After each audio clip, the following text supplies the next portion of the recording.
ఈ week market ట్రేడర్స్‌కి ఒక పెద్ద నైట్‌మేర్ అనే చెప్పాలి.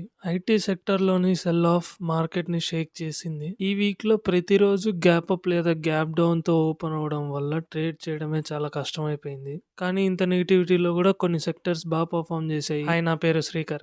వీడియో మొదలు పెడదామా? ప్రైస్ మూమెంటం స్మూత్‌గా ఉండాలి అంటే ట్రేడర్స్ అవసరం చాలా ఉంది. కానీ ఈ వీక్ యాక్టివిటీ అంతా మార్కెట్ క్లోజ్ అయ్యాక గ్యాప్స్ రూపంలో జరిగింది. వీక్లీ టైం ఫ్రేమ్‌లో చూస్తే లాస్ట్ వీక్ యొక్క హైని కానీ లోని కానీ బ్రేక్ చేయలేదు. 30 మినిట్ టైం ఫ్రేమ్‌లో చూస్తే last week US India trade deal వల్ల అయిన ఈ గ్యాప్ ఫ్రైడే రోజు లాస్ట్ 1 అవర్ అప్పుడు కిందకి బ్రేక్ డౌన్ అయింది.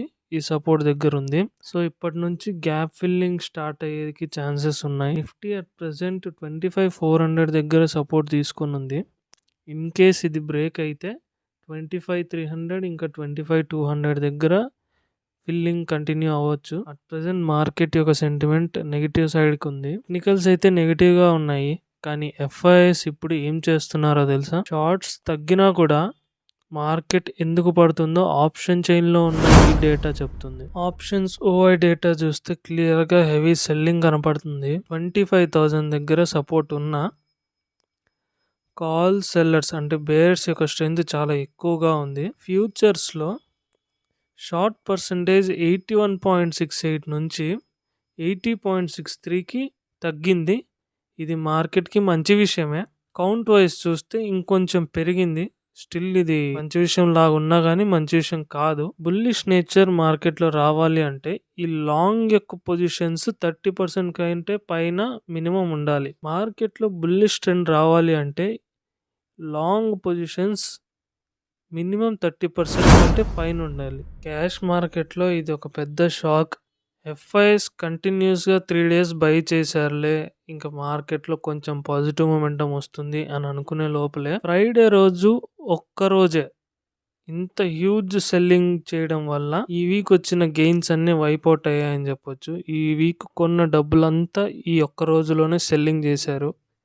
ఓవరాల్గా ఈ వీక్ సెంటిమెంట్ కూడా నెగిటివ్గానే ఉంది. క్యాష్ మార్కెట్లో కూడా బిగ్ ప్లేయర్స్ ఇంత గట్టిగా సెల్ చేస్తున్నారంటే యాక్చువల్ మూమెంటం రావాలంటే మళ్ళీ అంతే స్ట్రెంగ్త్తో బయింగ్ కూడా జరగాలి. ఈ వీక్ యొక్క టాప్ పర్ఫార్మింగ్ లో పిఎస్యూ బ్యాంక్స్ మళ్ళీ ఉంది. దాంతో పాటు కన్జ్యూమర్ డ్యూరబుల్స్ కూడా ఉంది. కంటిన్యూస్ సెల్లింగ్ తర్వాత కన్జ్యూమర్ డ్యూరబుల్స్ లో ఒక వాల్యూ ఇన్వెస్టింగ్ మొదలైందని అనిపిస్తుంది. లీస్ట్ పర్ఫార్మింగ్ లో మళ్ళీ ఐటీ సెక్టరే ఉంది. లాస్ట్ వీక్ మాట్లాడుకున్న మ్యాంథ్రోపిక్ గురించి సేమ్ అదే రీజనే. ఆ ఏఐ థీమే వీళ్ళని భయపడుతుంది. ఇంకా ఐటీ సెక్టర్ ఇంపాక్ట్ అయిన ప్రతిసారి రియాలిటీ సెక్టర్ లో కూడా ఆ ఇంపాక్ట్ అనేది కనపడుతుంది. ఈ వీక్ యొక్క స్పెషల్ సెగ్మెంట్ లో రీసెంట్ గా వచ్చిన ఇన్ఫ్లేషన్ డేటా గురించి మనకు ఆ డేటా చూస్తే ఒక సెక్టర్ లో ఆపర్చునిటీ కూడా దొరికే అవకాశం ఉంది. సో దాని గురించి మాట్లాడుకుందాం. ఈ వీక్ యొక్క స్పెషల్ సెగ్మెంట్ లో జనవరి 2026 యొక్క ఇన్ఫ్లేషన్ డేటా వచ్చింది. అంతకుముందు డిసెంబర్ లో 1.33% ఉన్న ఈ ఇన్ఫ్లేషన్ డేటా ఇప్పుడు 2.75కి వచ్చింది.